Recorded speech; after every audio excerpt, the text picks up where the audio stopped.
Hi everyone, I'm Josh and welcome to Josh Wright Piano TV. Thanks so much for joining me today.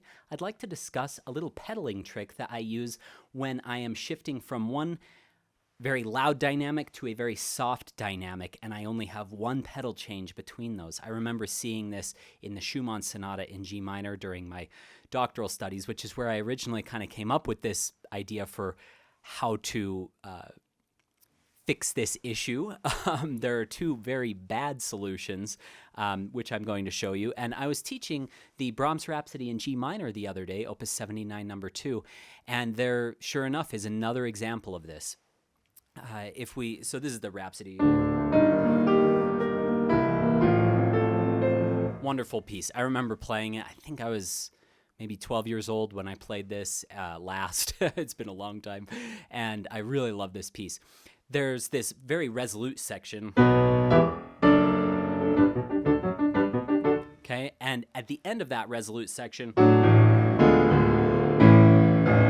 have this really big dynamic, and then it goes to this very mysterious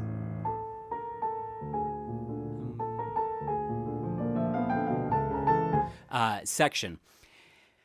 The problem is you don't have a rest between there. So a lot of students would just say, okay, let me just do a pedal change. They'll hold it and then they'll go to change, but you still hear all that. And they'll say, oh, no problem. I'll just put a little rest in there.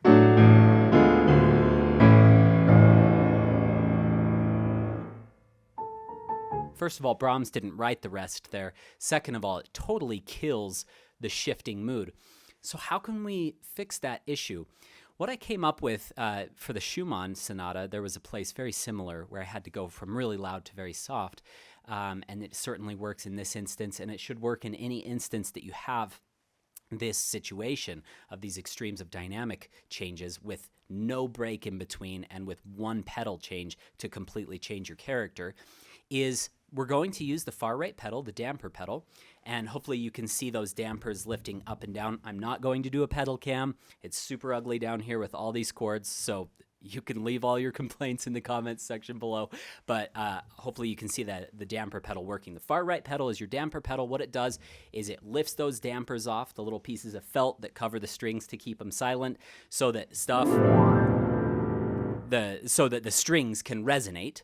Okay, so what I'm going to do is I'll play my last part, the loud part, and then I'm going to lift the pedal fairly quickly when I'm ready to do the change until there, when the dampers start to engage with the strings. Now, if I let the pedal all the way off, the dampers will immediately quiet everything. It'll be pretty immediate. Those low strings will resonate. The bigger your piano is, the more they'll resonate as well. This is a pretty big piano. So, okay, what I'm going to do, lift quickly, then once I play that note, then I'll fully let off. Okay, so I'm going to lift it off like 80, 90% of the way until I hear those dampers engaging with the strings. So this is a very careful listening exercise along with coordinating it with your foot.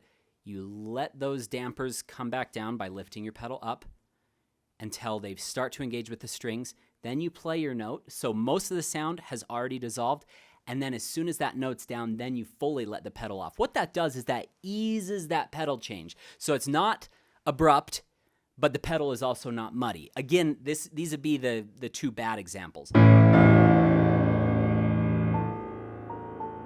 That's muddy pedal. This is abrupt. See, that just suddenly jerked the sound out of the piano. What we want is quickly, and that will be the sweet spot. Again, I'm going to go really slow. I'm going to lift the pedal, lift until there, and then I play my note and fully let off. So I hope that little trick helps you anytime you need to shift extremes of character. And what it does is it gives you clarity between the sections.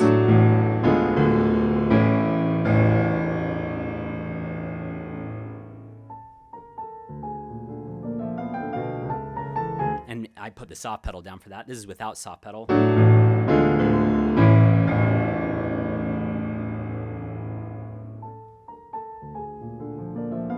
I think I like without the soft pedal a little bit more. Depends on the piano that you're playing.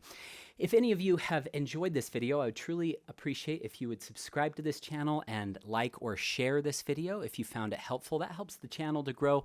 I'm very appreciative to all of you for watching this. I'm going to leave a few links in the description below. One of them is for a free webinar containing 10 of my favorite tips that I use every day in my teaching and practicing that help take your playing to a much higher level. These are tips that I've either learned through my own, sweat and tears at the piano or learned from master teachers over the years. So definitely check that out if you haven't already seen it.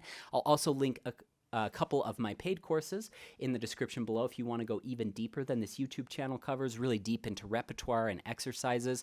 And finally, I will leave a link to my kit, which is all the gear that I use to film these videos in case you are wanting to do a little bit of recording or filming of your own. Have a great week. Good luck in your practice sessions.